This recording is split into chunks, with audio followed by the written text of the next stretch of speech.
Natasha was a young lady in her early 20s. She was known far and wide for her extravagant beauty. Her eyes sparkled like the morning dew, and suitors came near and far, eager to win her heart.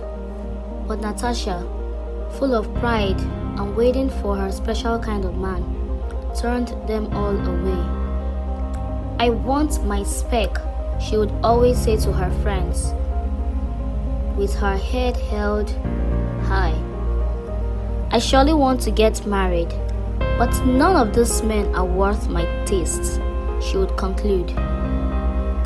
Some years later, she was already 29 and was in a superstore when a gentleman walked to her. He tried talking to her in a friendly manner, but she yelled at him, saying he's not worth her level. I can't get married to someone like you. You don't have the perfect height. Then she walked out angrily, saying to herself that why can't men just leave me alone? She knew she was very beautiful, but what she didn't know was that her pride was more than her beauty. Time, however, was quite on her side not. The years slipped by, and the bloom of her youth slowly faded. She was so focused on seeking some ideal love that she never noticed her reflection changing. Natasha, now 42, stood before the mirror one evening, and for the first time, she saw not the radiance in her body she once was, but now she saw a woman whose eyes carried shadow of time. The suitors had stopped coming. In place of admiration that once surrounded her, there was only silence. The world had moved on, and she was left behind, still waiting for a dream she had never truly understood.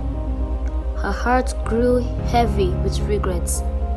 She talked to her friend about it, to seek an advice. But weren't you the one who pushed all men away, even the wealthy and good ones? You said they weren't what you were looking for, and that when you see him, you would know. Well, I pray that you finally find what you want.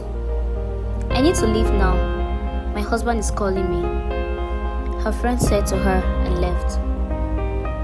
And in that moment, Natasha realized that the love she sought for had been offered to her many times over the years, in different forms, by men who were kind, sincere, and full of promise.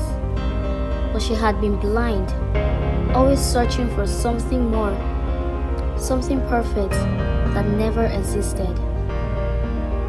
Now, no one sought her out, and she was more than willing to get married. She had rejected love so many times that it no longer knocked on her door. Alone and quiet in her home, she whispered into the empty air, what was I looking for? What was I waiting for? But the answer never came, and her heart remained full of sorrow for the love she had turned away.